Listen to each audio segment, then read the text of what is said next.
usiogope, ujisikie huru. Maisha Mungu ya upeana. Lakini kikubwa zaidi, sasa kujalia uhai. Wewe ni mgonjwa. Siko sawa? Hayo pia ni kitu cha kwanza cha kumshukuru Mwenyezi Mungu kwa sababu tu mtu kama bado napumua, kuna matumaini bado. Nilikuwa napenda ukaenda kwa kile chumba kile, ukaenda kubadilisha nguo. Kuna bafu pia. Ukaoge, ukabadilisha nguo. Maisha mengine yaendelee. Nafikiri tutazidi kuzungumza. Sawa si? Sawa. Kile chumba.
Oh my god, I know. Nilifanya vibaya, najua najichia sana.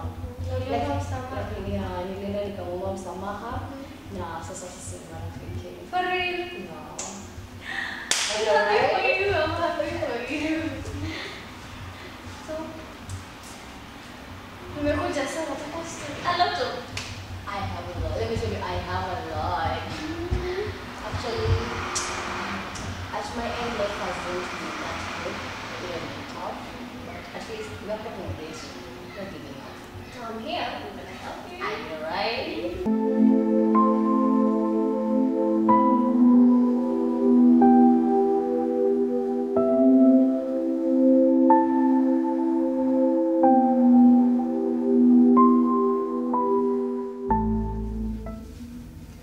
Karibu bro.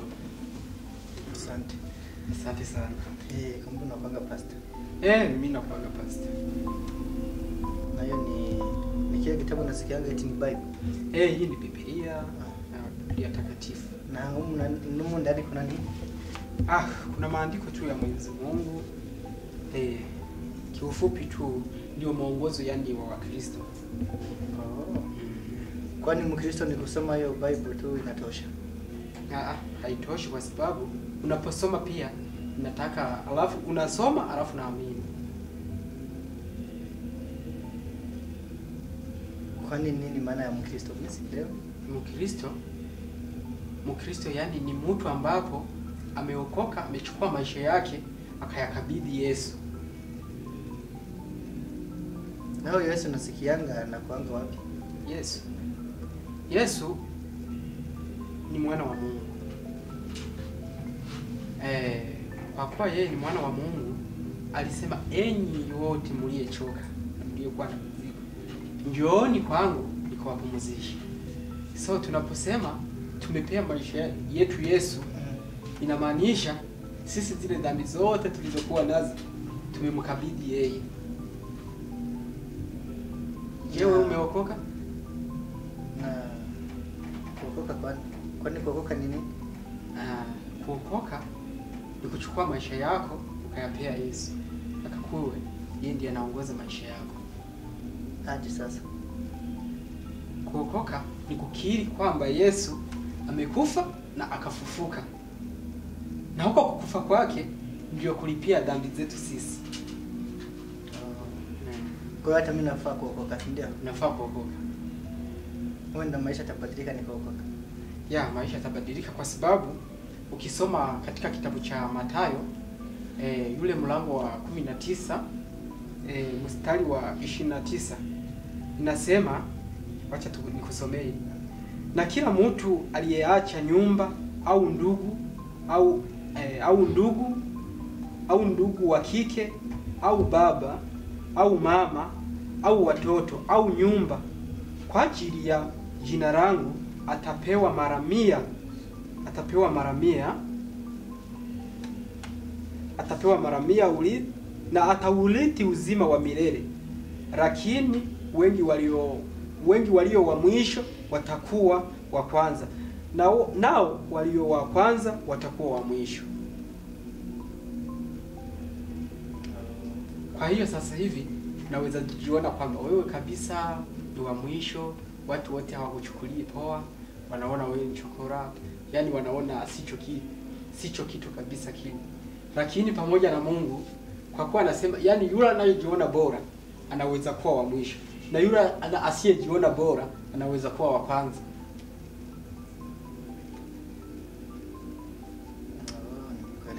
So kwa hiyo nilikuwa napenda uokoke. Ukishaokoka nitakufunza yani maneno mengi zaidi kuhusu Ukristo. Si nikiokoka ninafaa kusoma hiyo kitabu alafu nikishasoma ndo nitakuwa Mkristo kamili ma? Sio, kuna matendo pia inafaa uyafuate. Kukuwa Mkristo si mzigo, kwanza nielewe, si mzigo, lakini kuna kuacha dhambi, kuna kuacha kulewa, unaona?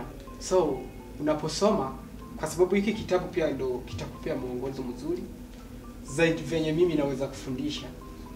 Unajua kusoma? So kama unajua kusoma kwako ni rahisi. Nikikupea hiki kitabu kitakufundisha zaidi venye mimi naweza kufundisha. Kwa sababu ukisoma katika kitabu cha Yoshua Yoshua mstari wa kwanza katika mstari wa 8 yule unasema, katika kitabu hiki ukitafakari mchana na usiku. Unaona? So utakapozidi kutafakari kitabu hiki usiku na mchana, ndipo utazidi kuelewa zaidi yaliyomo katika hiki kitabu.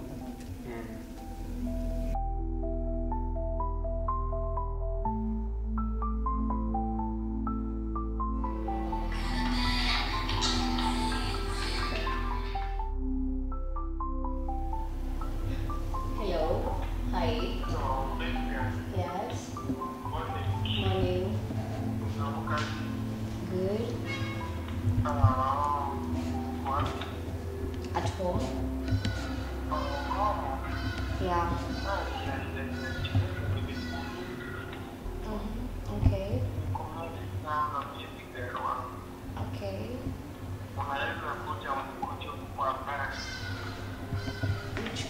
Which club? Kwa ile klabu yenyewe kuna kushika kama unakumbuka pale alipokuta ile siku mtoto karibu na. Okay, but I don't have any fare. Are you willing to send? Naweza kutumia vitu. Okay. Najua big lazima zile sasa. Wanataka yapi? Around 5K. 5K. Yeah. Sawa, nitamtumia kwa hii namba. Okay, I'm waiting. Sawa, that's okay. Okay.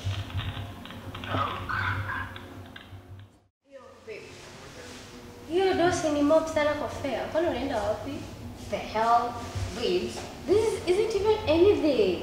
These men need to be taught some lessons. Like, this is a random guy who I met last Sunday, and he was like, yo, you guys are cute, I like it. And I was like, oh my, you like me?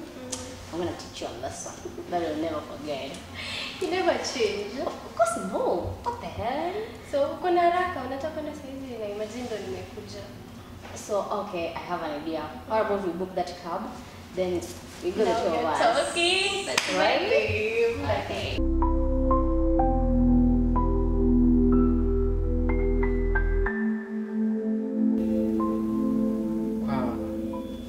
Kwa hii maneno ambayo tulikuwa tunazungumza, simesema utafikiria ndio uokoke, lakini mimi ningekushauri uokoke sahihi, lakini pia kama hutaki, kwa sababu pia kuokoka sio kulazimisha. Nenda ufikirie, wacha tuombe Mungu azidi kukuongoza, azidi kukufundisha zaidi, kwa sababu yeye ndio mwalimu wa kweli na wa haki kuliko sisi wanadamu, kwa sababu sisi watu tunaweza kosea. Hatazidi kukufundisha, hatazidi kufungulia milango, lakini pia pamoja na yote wache tuombe Mungu. Baba, katika jina la Yesu Kristo wa Nazareti aliye hai, tumekuja sisi wote wako mbele zako. Baba, ukatutakase, ukatujalie maisha siku ya leo. Na wewe ndugu yangu ambapo alikuwa anataka kuokoka, umemleta Baba mikononi mwako. Wewe ndio mwalimu wa kweli na haki. Wewe ndiye mwalimu unayejua kufunua mambo aliyojificha. Baba, namleta katika jina lako la Yesu Kristo wa Nazareti aliye hai. Ukamfundishe njia ya haki, ukamnyoshe baraka zako. Baba, akaone utukufu wako, akaone neema zako, akaone mwongozo wako katika jina la Yesu Kristo wa Nazareti aliye hai. Uzidi Baba kumbariki na kumfungulia njia. Asante kwa neema yako, asante kwa uwezo wako, asante kwa nguvu yako. Tunaomba na kuamini katika jina la Yesu Kristo wa Nazareti aliye hai. Amen. Amen. Asante bro. Alafu kuna jamaa nilikuwa nimempigia simu jana nikimuuliza kuhusu kazi ya gari. So ilikuwa anapenda uende kufanya kazi hapo pake. Kesho asubuhi jiandae uende ukafanye kazi kwa huyo jamaa. Ni kazi ya garage. Sijui kama umezoea, lakini hata kama hujazoea atakufundisha. Sawa. So kesho asubuhi jiandae. Asubuhi na mapema kabisa. Unajua kazi ya wenyewe pia ni kuweka bidii. Sawa.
Mbona kumwambia je?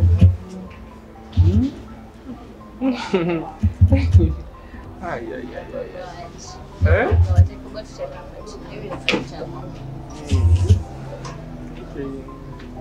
Nothing.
Siku zilikuwa yani siku zimeisha zilikuwa mingi sana. Sasa kwa hivyo nashukuru sana kwa kufika hapa, tukakuja tukaanguka na soda na kuongea sasa. Tutamani kuongea tujue katikati yangu na wewe kishani wapi, na tutoke wapi, kishani wapi, cause wanawake wa siku hizi wako na mambo mingi.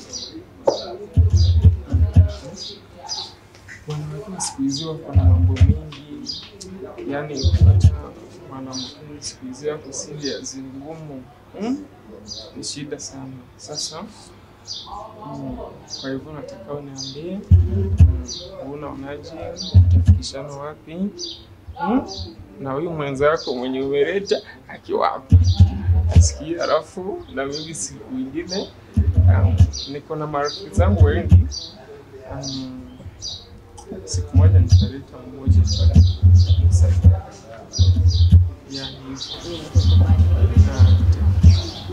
Lakini nahitaji msaada wako kidogo. Niko na tatizo la hela. So ningeomba kama unaweza nisaidia. Ngapi? 10k hivi. Kuna shida. Unajua yani hiyo yani watu lazima tusaidiane. Sasa wewe ni mai wangu, lazima nikutumie hiyo pesa. Sasa lakini hujaniambia shida gani? Kidogo hapa pale ya familia.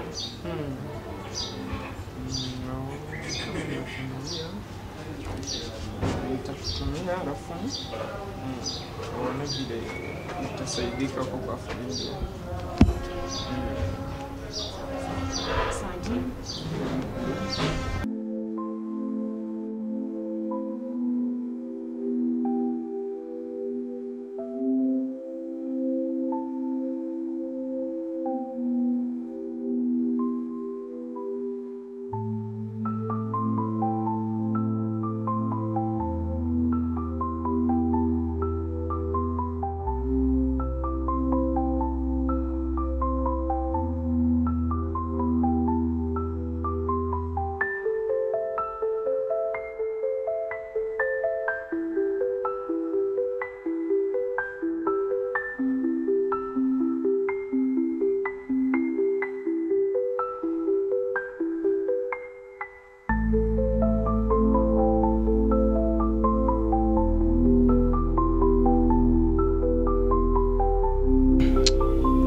Ule jamaa Shukura ni yeye bado anaendelea kunifuatilia. Haki ya Mungu nitamuonyesha. Huyo Shukura, subiri na uone ama zangu ama zake. Tutapatana tu.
Chenye rafiki yangu alifanya haikuwa nzuri, lakini I hope tutamsamehe.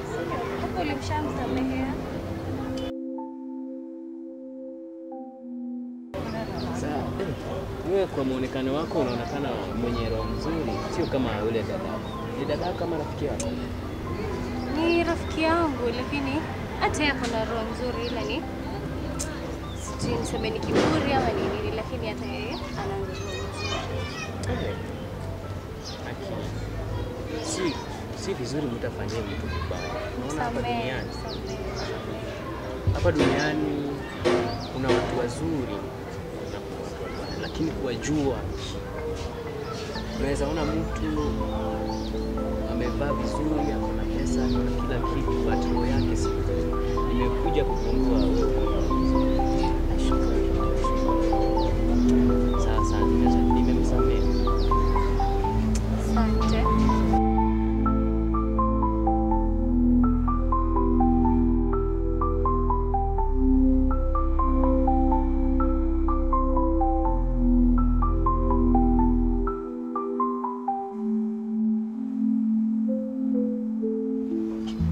Bro, kuja kwa hii gari. Unaona hiyo?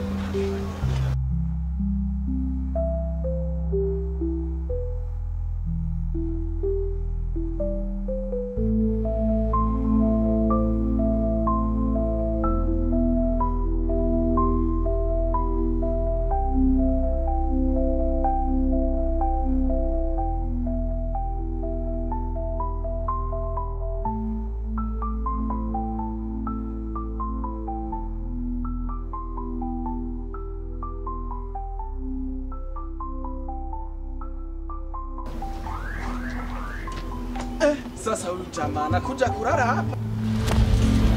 Sasa huyu jamaa anakuja kulala hapa kwa hapo.